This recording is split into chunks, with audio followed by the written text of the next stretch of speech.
In the heart of the African savannah, there lived a Maasai tribe. For generations, they had roamed freely within their traditional lands, following the ancient paths that their ancestors had trod. The Maasai were a people of great pride and resilience, with a culture rich in tradition and spirituality. They were skilled hunters and warriors, with a deep understanding of the land and its creatures. But as the years went by, the Maasai began to face new challenges. The drought that had plagued their lands for so long showed no signs of abating, and the grasses that had once been so lush and green began to wither and die. It was this drought that ultimately led to the tensions with neighboring tribes. For centuries, the Maasai had been allowed to roam freely within their designated boundaries, but recent encroachments by rival tribes had prompted the elders to call for increased surveillance and control. One of these rival tribes was the Borana, a proud and fiercely independent people who had long considered themselves superior to the Maasai. They saw the Maasai as inferior and backward, and resented their presence in what they claimed was their own territory.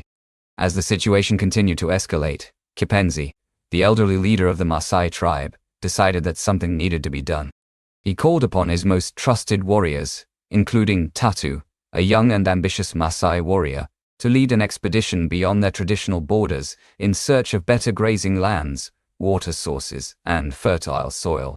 Tatu was both honored and intimidated by the responsibility placed upon him. He had always been fascinated by the stories of his ancestors, who had traveled far and wide in search of new land and resources. But he knew that this journey would not be easy and that many lives would depend on its success. Kipenzi has chosen me to lead this expedition, Tatu said to his fellow warriors as they gathered around the elder's tent. I will need your help and guidance to ensure our safety and success. The other warriors nodded in agreement, their faces set with determination. They knew that this journey would be difficult, but they also knew that it was necessary if they were to survive. As they set out on their journey, Tatu felt a sense of pride and purpose.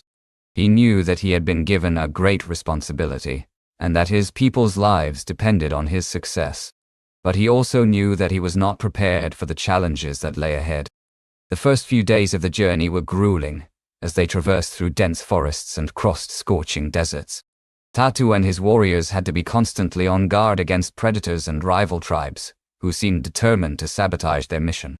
Despite these obstacles, the Maasai continued to press on, driven by their determination to find a new home. And then, one day, they stumbled upon a beautiful valley, filled with lush green grasses and sparkling streams. "Look!" cried one of the warriors, his voice full of excitement. "This is it. This must be our new home." Tatu's heart leapt with joy as he gazed out at the breathtaking landscape before him. He knew that this was a momentous occasion, one that would change the course of their lives forever. But as they began to settle into their new home, Tatu couldn't shake off the feeling that something was amiss. The valley seemed idyllic, but he sensed that it was also fragile and vulnerable to attack.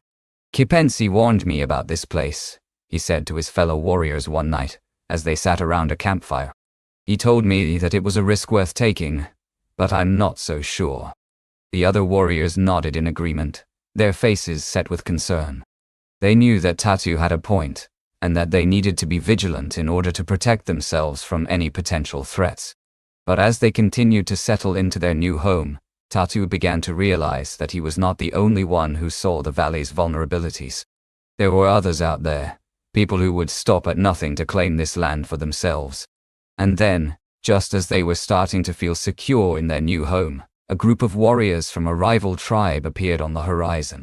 They were led by Manza, a ruthless and cunning warlord who had a reputation for being merciless towards anyone who stood in his way. "Who are these people?" Tatu asked one of his fellow warriors, as they watched the rival tribe approach. "That's Manza," replied one of the warriors. "He's been causing trouble for us for months now. He wants to take our land for himself." Tatu's heart sank as he gazed out at Manza and his followers. He knew that this was a threat they couldn't ignore, not now that they had finally found a new home. "We need to be prepared," Tatu said, his voice firm and resolute. "We can't let Manza drive us away from our new home." The other warriors nodded in agreement, their faces set with determination. They knew that this was a battle they couldn't afford to lose, not now that they had finally found a place to call their own. And so, Tatu and his warriors prepared for the inevitable confrontation with Mwanza's tribe. They knew it wouldn't be easy, but they were determined to protect their new home at all costs. But as they stood there, readying themselves for battle, Tatu couldn't help but feel a sense of unease. He had never been in a situation like this before, and he wasn't sure if he was prepared for what lay ahead. What will happen next? Will Tatu be able to protect his people from Mwanza's tribe? The journey is far from over. As Mwanza's tribe approached, Tatu could feel the tension building among his warriors. They were a seasoned group, but they had never faced an enemy as ruthless and cunning as Mwanza. "All right, listen up," Tatu shouted, his voice carrying across the valley. "We need to be ready for battle. We can't let Mwanza's tribe drive us away from our new home." The warriors nodded, their faces set with determination. They knew that this was a fight they couldn't afford to lose. Tatu began to strategize, thinking about the best way to defend their new home against Mwanza's army. He knew that they were outnumbered and outgunned, but he also knew that they had something that Mwanza's tribe did not: the land itself. "We need to use the terrain to our advantage," Tatu said, his eyes scanning the valley. "We can't take on Mwanza's tribe head-on. We need to find a way to outsmart them." One of the warriors, a young man named Nado, spoke up. "I think I can help with that, Tatu. I've been studying the layout of the valley, and I think I know where we can set up an ambush." Tatu nodded, his eyes lighting up with interest. "Tell me more," he said. Nado explained that they could set up a trap near a narrow pass in the mountains, using the terrain to funnel Mwanza's tribe into a kill zone. Tatu listened intently, his mind racing with possibilities.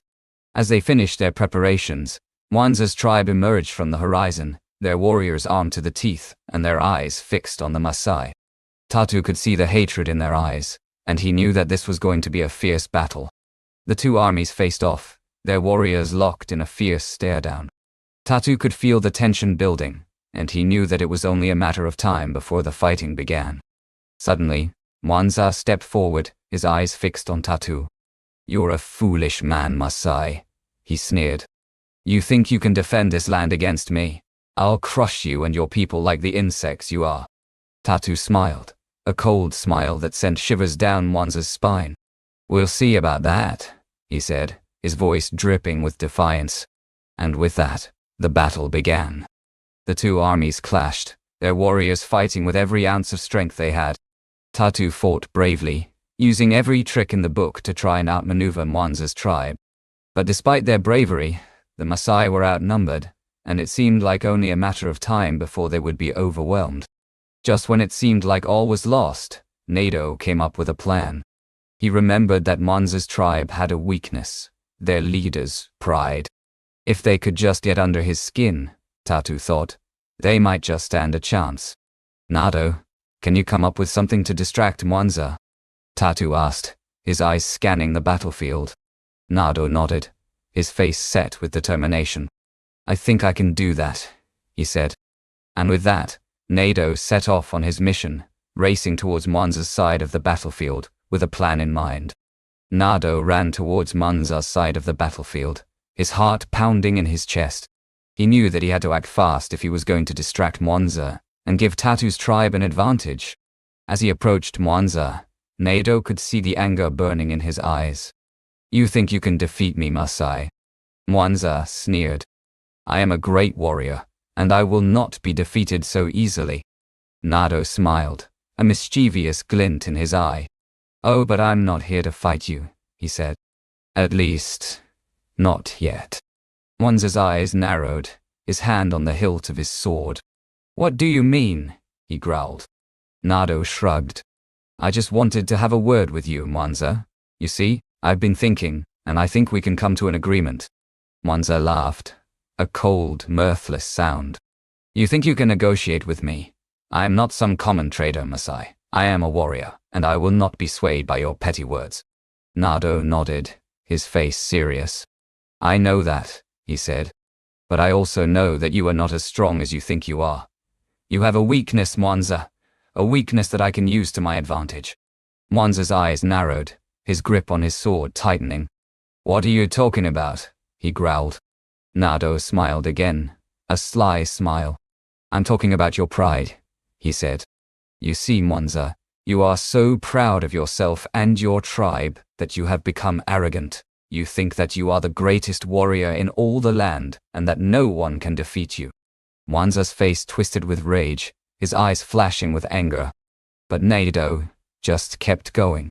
I know about your past, Mwanza, he said. I know about how you were once a great warrior, but then you became consumed by your own ego. And now, you are nothing but a shadow of your former self. Mwanza's face turned white with rage, his hands shaking with anger. But Nado just kept talking. You see, Mwanza, I know that you are afraid, he said. You are afraid of losing, of being defeated by someone as brave and clever as Tatu. And I think that if we can tap into that fear. Nado paused, his eyes locked on Mwanza's. Maybe we can come to an agreement, he said.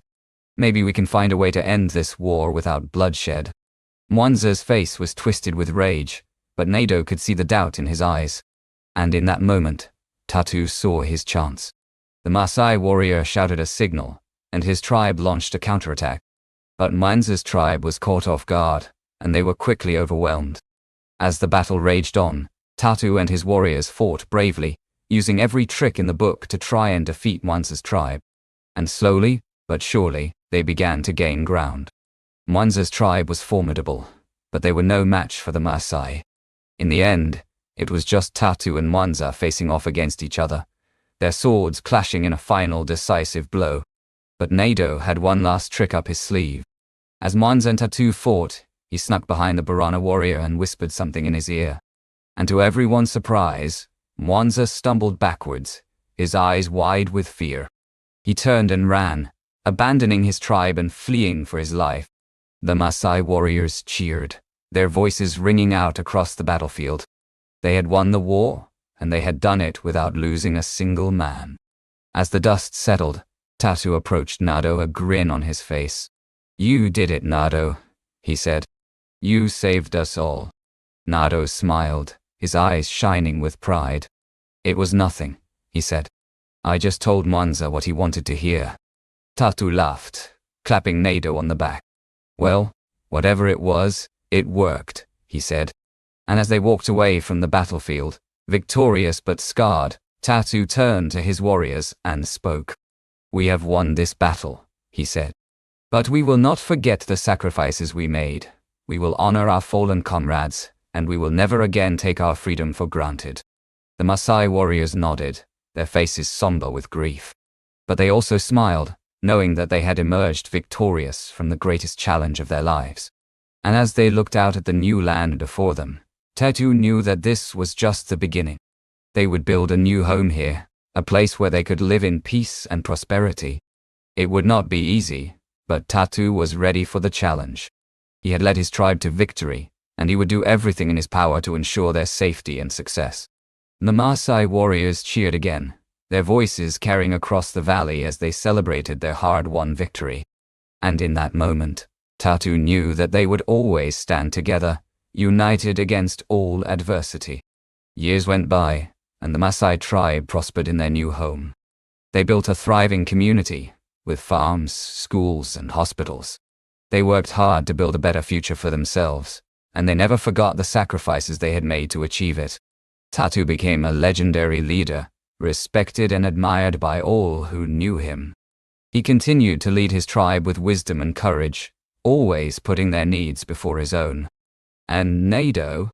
He went on to become one of Tatu's most trusted advisors, using his intelligence and cunning to help the Maasai navigate the complexities of the modern world. The story of the Maasai warriors and their great victory over Mwanza's tribe was passed down through generations, a reminder of the power of courage, determination, and unity in the face of adversity. And as for Mwanza, he never forgot the shame he had suffered that day. He retreated to a remote corner of the world, where he lived out his days in solitude and regret. But even in defeat, he could not erase the memory of his own hubris and arrogance.